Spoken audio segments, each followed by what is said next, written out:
Hey there, AP European History students. My name's Elijah, and I'll be one of the co-creators for Beyond the Fives AP European History course. Now, I'll be responsible for period 0 through 1, and although period 0 isn't technically a period, it's important that we start off with having a little bit of contextualization.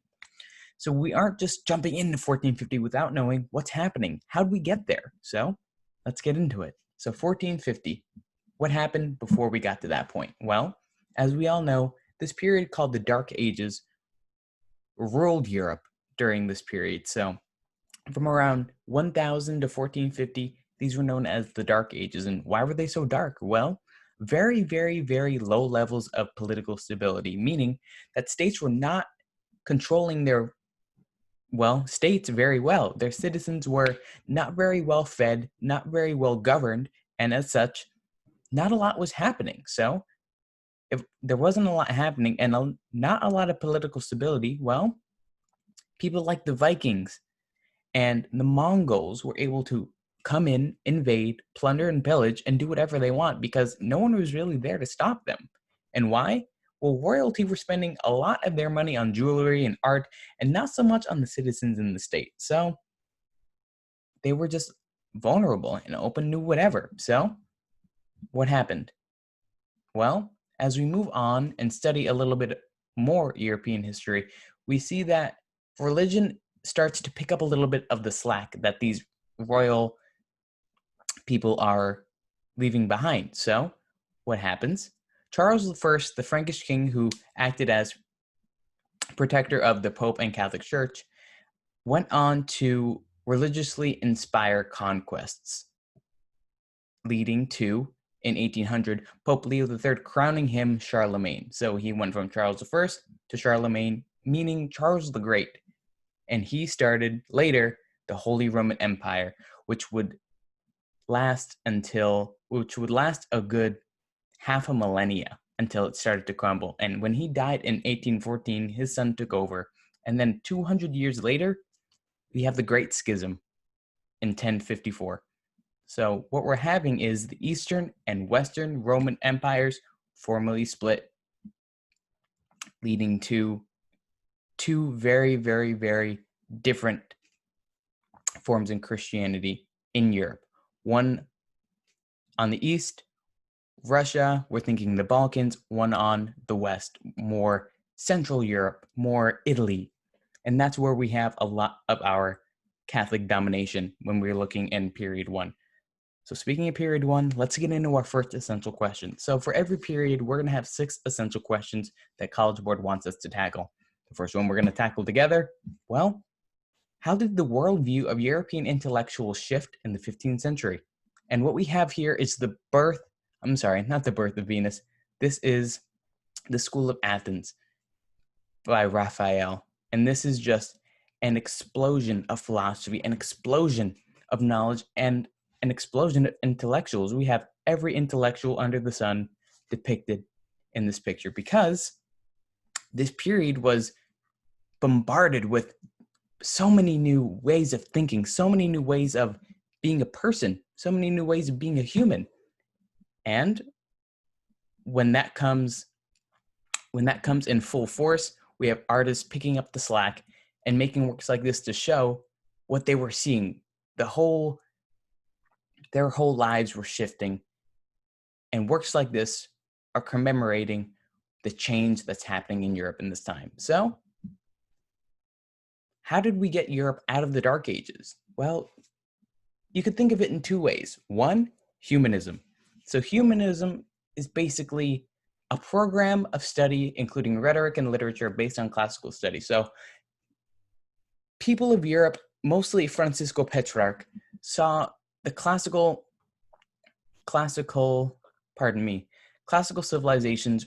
We're thinking ancient Rome, ancient Greece, as the most superior. And we're just skipping over the Dark Ages because 1, they were kind of dark and kind of gloomy, and 2, they did not have a lot to offer in terms of learning and in terms of growth. So when that doesn't have a lot to offer, go even farther back. So Petrarch really wanted people to have a focus on classical texts because he thought that it was the most important to really get Europe out of the Dark Ages and get Europe into a new way of thinking. And A different way of thinking was scholarism, where a person's beliefs are limited to the Roman Catholic Church. And that's what we're going to see a lot in this period. Roman Catholic Church versus everyone else. And this is where we see the Dark Ages come to an end. Now, education was a huge part of humanism. Liberal arts, or you could think of it as general studies, became a popular subject to study because it allowed you to have a very, very, very wide array of things to think about and a very, very wide array of things to study, so that you weren't just stuck to science, you weren't just stuck to law, you weren't just stuck to medicine. You could have a wide variety of things that you could learn about. Drama, literature, history of the classics became much more prevalent in mainstream education because, like we said before, Petrarch really wanted to bring a classical revival to make sure that people were more worldly, people were more aware of their history, people were more aware of themselves and each other. And as we'll get on into a minute, individualism, the focus on the self, was so very important in this period because until before, people didn't really think of themselves as important. People didn't really think of themselves as contributing to the world. And that's what Petrarch really wanted to drive home. People are important and people deserve to have a place in society. So humanists believed that education was the gateway to achieving the full human potential. And as we said, artists are seeing this drastic boom in literature, drastic boom in intellectual movement. So we have artists like Da Vinci creating the Vitruvian Man, a depiction of what a fully enlightened person can be, or what he might look like. So secular texts, ones that are more worldly than religious, became much more popular and available. And up till now, as we'll get on into a couple slides when we talk about the Gutenberg Bible and Johannes Gutenberg and his wonderful printing press, books had to be handwritten. So if it wasn't religious, it really was not all that important. So people did not take days upon weeks upon months writing a book if it wasn't going to be read and if it wasn't going to be important to their beliefs. So as I said before, the emphasis on individualism emerged alongside Renaissance and humanism. So these were people who embraced bettering themselves, who embraced the society around them. And they saw themselves as being able to better the society around them and to better not only themselves, but the world around them. And people weren't existing to help the monarchy. They weren't existing to help the state. They were existing to help themselves. And this is why people are a little bit more happier in this time period. This is why the Dark Ages stopped to exist, because people aren't in their own heads. People are caring more about themselves. So how could someone get to this level of enlightenment? Well, he could read more literature. He could read more religious texts. He could be more religious in general. So he could become a monk. Monks were very, very, very spiritually enlightened, and they were very, I wouldn't say they were focused on the self, but they were very enlightened. And you could just be more worldly. So taking liberal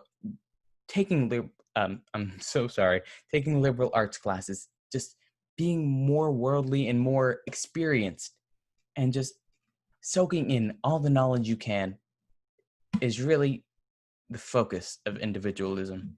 So as I said before, Catholicism versus Europe is a very hot topic. So Catholicism and humanism, how'd they clash? So Christian humanists sought to bring back classical Christian texts because, like I said before, classical texts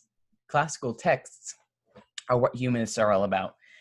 And Christian humanists criticized the Catholic Church as not having beliefs based on Scripture, leading to future issues, i.e. the Protestant Reformation. So we'll see some rumblings in this period of the Catholic Church being a little criticized, because not only were they going against the beliefs based in the Old and New Testament, they were just abusing their power to the fullest degree.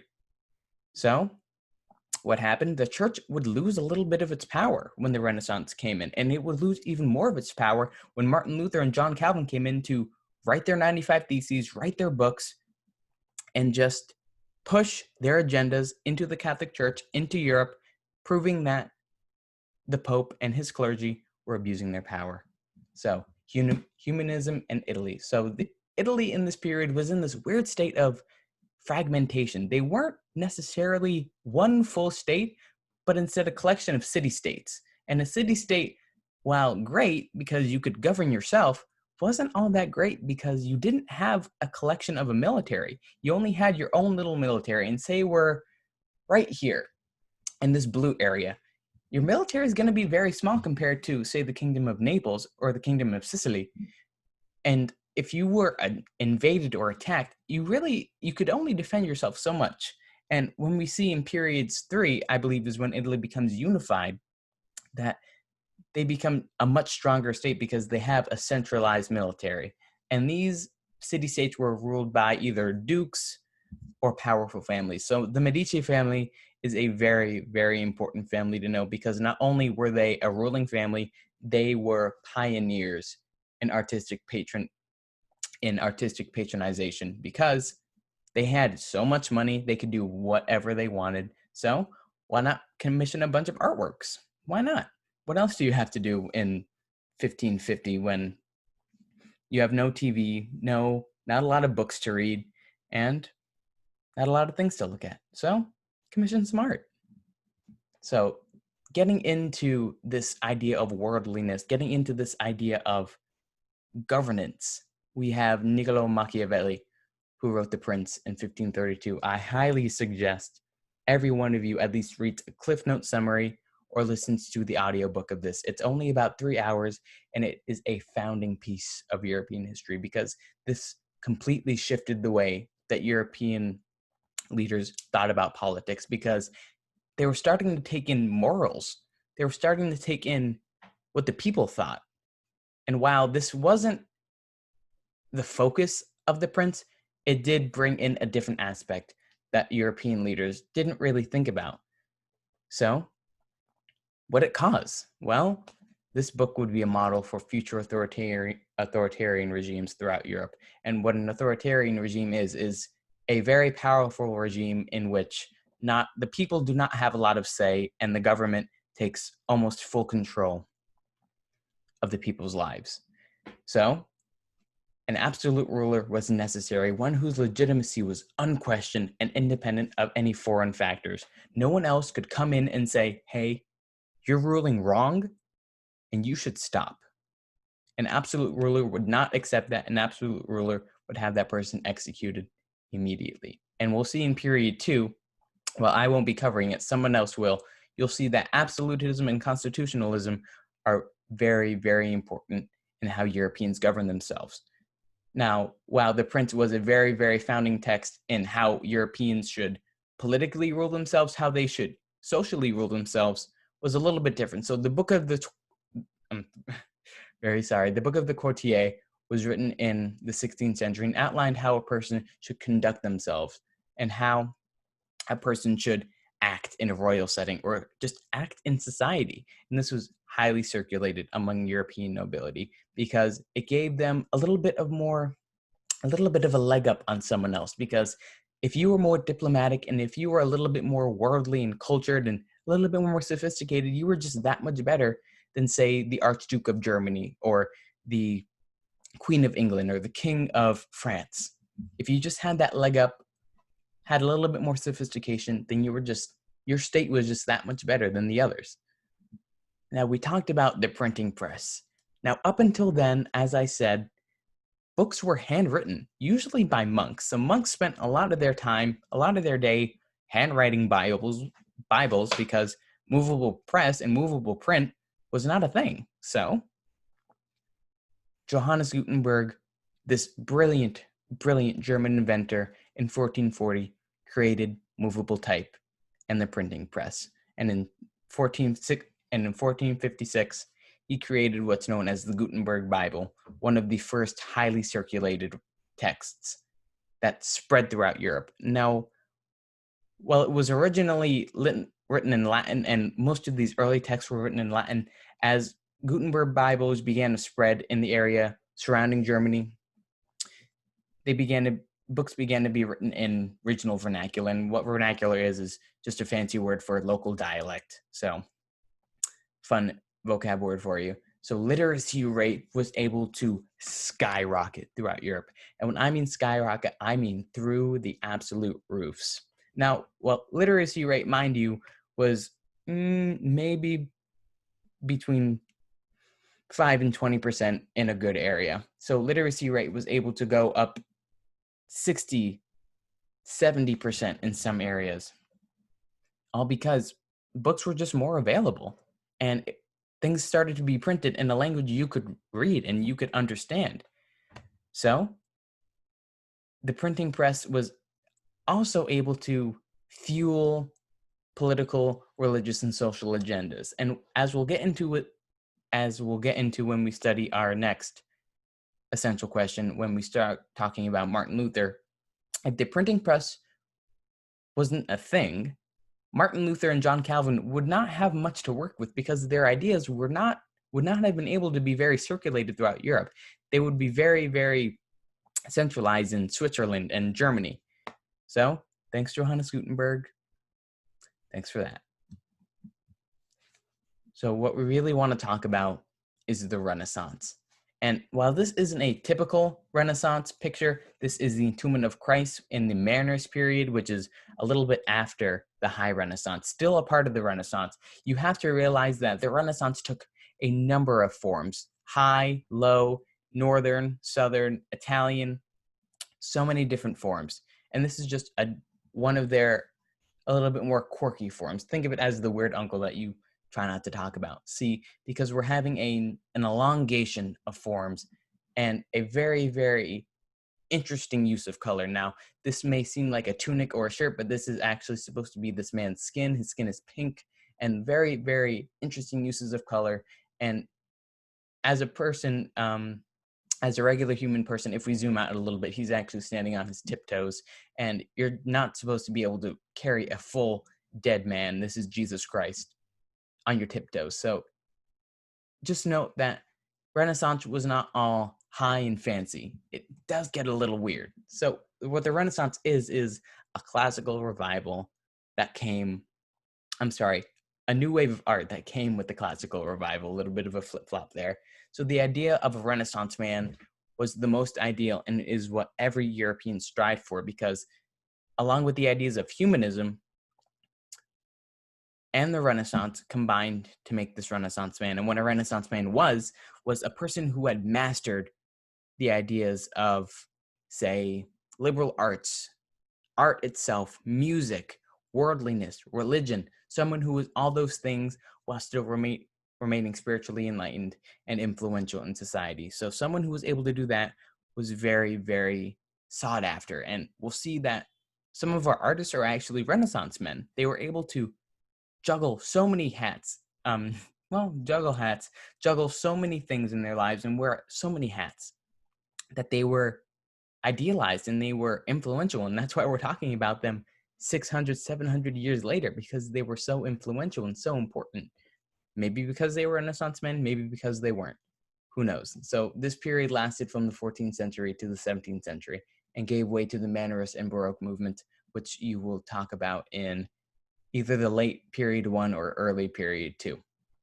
So as I said, the Renaissance split into many different parts. My personal favorite being the Northern Renaissance. And this was characterized by a sense of individualism, a sense of religion, a sense of religious importance and dedication, while also having a focus on everyday life and objects. So what we see here, one of my favorite works of art of all time, Hunters in the Snow by Peter Bruegel the Elder. And what's interesting about this work is these people have no personality. Not to say that they don't have actual personalities, but these people aren't people. These people are a generalization of people in Norway, of people in Sweden, of people in the northern part of Europe, where it's all ice. And sometimes when you come back from a hunt, you're not coming back with a whole lot. And you're coming back with your head down and your hands empty. And your dog's starting to starve, and everyone else in the village starting to starve. But this is what life was. And I like this so much because it's so truthful of what the time was. People are living their lives. This is what life was like. And fake you can't fake real life. And that's what's so great about the Northern Renaissance. It's just so real. So what the Northern Renaissance is, like I said, in the north part of Europe. So this is above the Alpine mountain, or not the Alpine mountain range, the Alps, and was dominated by a sense of individualism in everyday life. So Peter Bruegel the Elder, as well as Lucas Cranch the Elder, were among the most influential. And we'll get into Lucas Cranch, our next video, with our next essential question, because he was very, very, very important to the Protestant Reformation. And without him, as well as Johannes Gutenberg, the word would not have spread as readily, because without literature, people can't read about your movement, and without art, people can't see what you're fighting for. Now let's move into the Italian Renaissance, going a little bit more south. So artists in Italy were more concerned with realism, making a shift from the medieval period. And the medieval period was very rigid, very stoic, and very still. So geometric perspective was mastered, with mathematics being utilized to create a sense of depth. Now this is Fra Filippo di Lippi's Madonna Child with two angels. Now this is a very interesting depiction of the Virgin Mary, because Madonna is the Virgin Mary. And if you look back at Byzantine art, for example, the Virgin Mary has definitely changed a whole lot. And that's what Italian Renaissance artists are trying to show, that this is a new era. This is a new depiction of the Virgin Mary. This is a new depiction of life. And as I said before, the Medici family patroned a number of these works, including major architectural pieces. And I believe if you go to Italy and if you go to Florence to this day, the Medici Plaza is still there.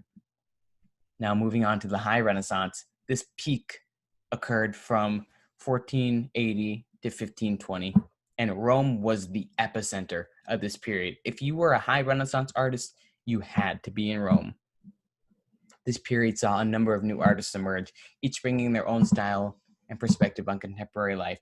Now, this is Titian's Venus of Urbino, and this was a pioneer in the depiction of the female nude, because unlike in prehistoric art, the female nude was not very, very much portrayed. So when Titian created this work, it sparked a little bit of an outcry, but was so needed because people needed to see that this was what a real woman looked like. And if you see this work in real life, or even just looking at it here, you can see that she looks very, very real. Her skin you could almost touch because it's so velvety and lifelike. And this is just how wealthy women were. Wealthy women could just do this. Wealthy women could have their children, have their dogs, and have their mates in the background without a care in the world, reclining all day. Now, when we talk about artists, we have to talk about the big three, starting off with Leonardo da Vinci, arguably the most famous artist of all time. Now, he was seen as a model of Renaissance man.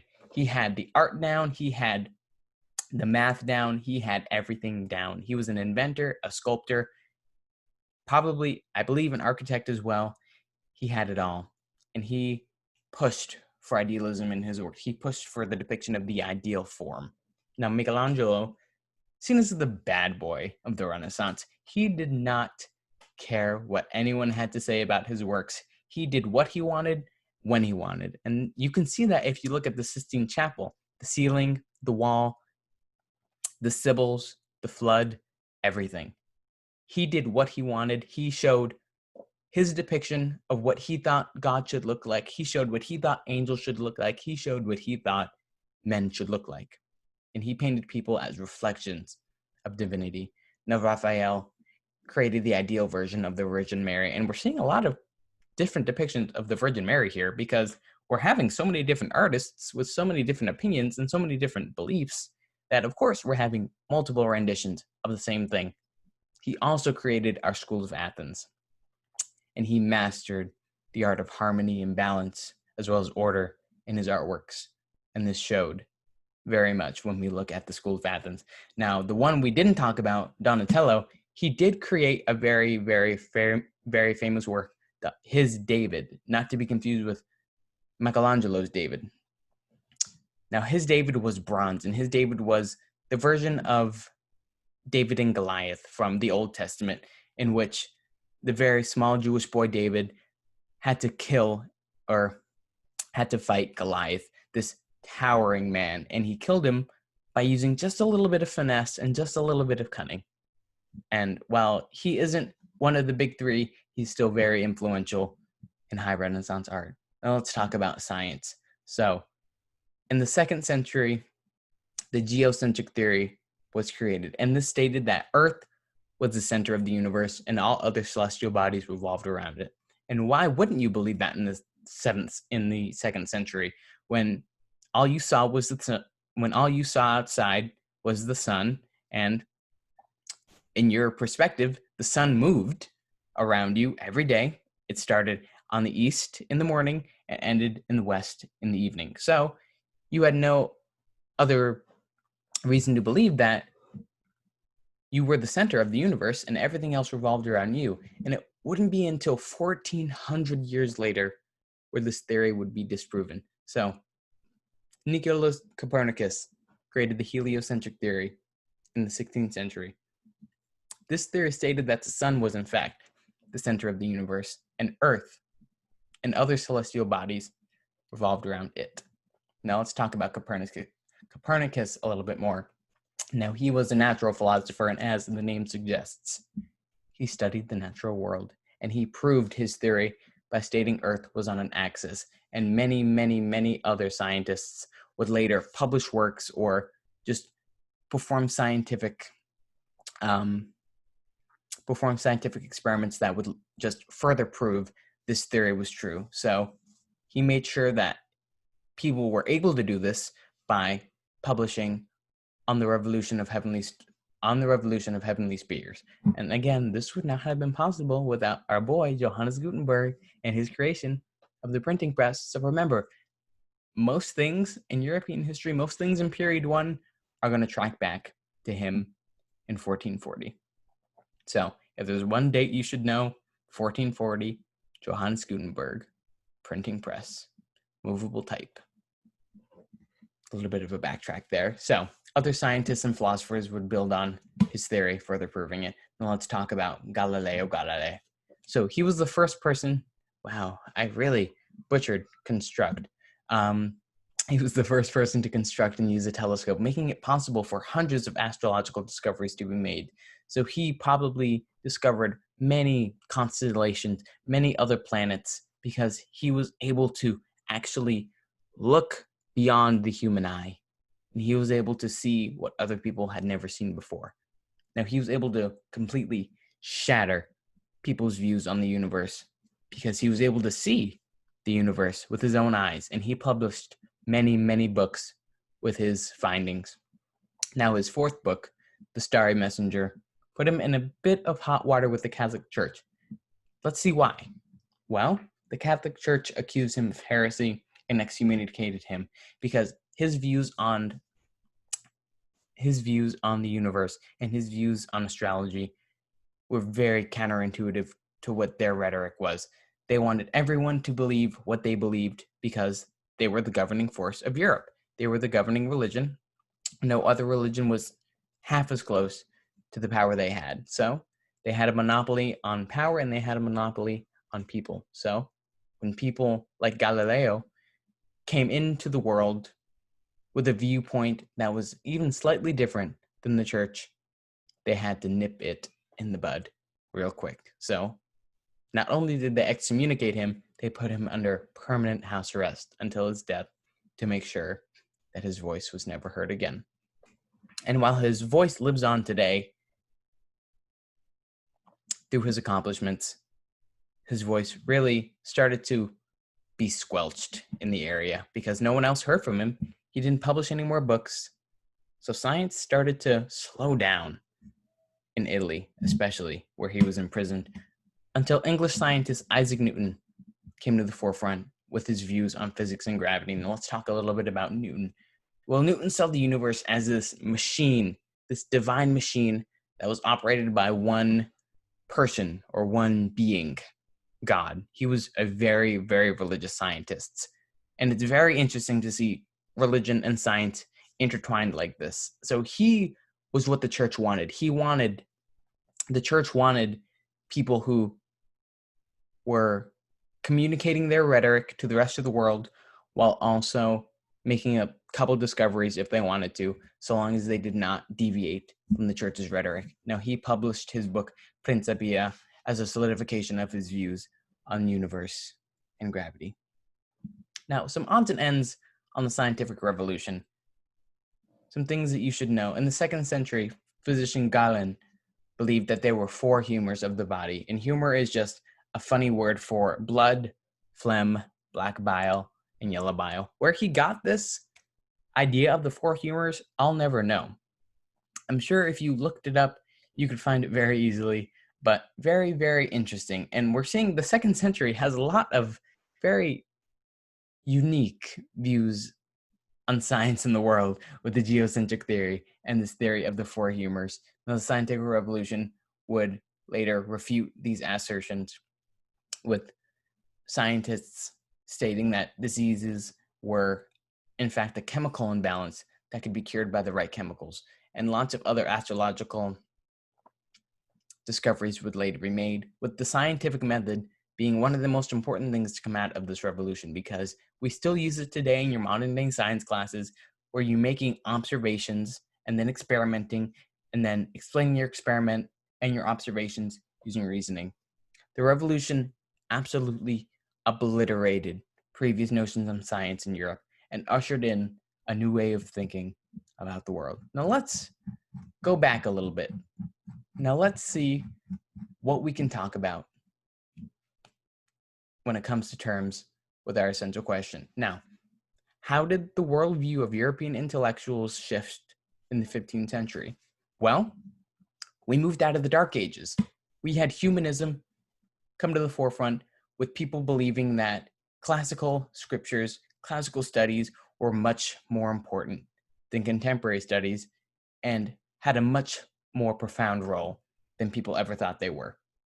Education and the emphasis on the self were very important because they led you to become a more enlightened being. Not only this, but the idea of an absolute ruler and the idea that you should govern yourself socially in a certain way also became very important through works like The Prince and works like the Book of the Courtier, which would not have been possible without the printing press. So, perfected in 1440 by Johannes Gutenberg, allowed literacy rates to skyrocket, allowing more people to become intellectually enlightened. Now, artistic enlightenment was a whole different story. Now, along with the classical revival of humanism, there came a new wave of art in the northern part of Europe, Italy, and then Italy again in Rome, all having very drastically different forms of art and all showing very drastically different things. Now, where people start to really, really, really deviate from their previous thoughts and beliefs about the world and science, the geocentric theory is shattered, ushering in a new way of thinking via the heliocentric theory and Copernicus, as well as the idea of having more than one heavenly body revolving around the sun and having these very, very, very unique constellations and star formations live throughout the universe. And the idea of gravity and physics and the constant persistence of weight pulling down on you by Newton allowed people to make more sense of how they were living their lives. And the scientific method allowed people to make many, many, many more experiments and allow many, many, many more hypotheses to be proved. Well, did that answer the question? I hope it did. And we'll see you next time for essential question number 2. And remember, if it ain't broke, don't fix it.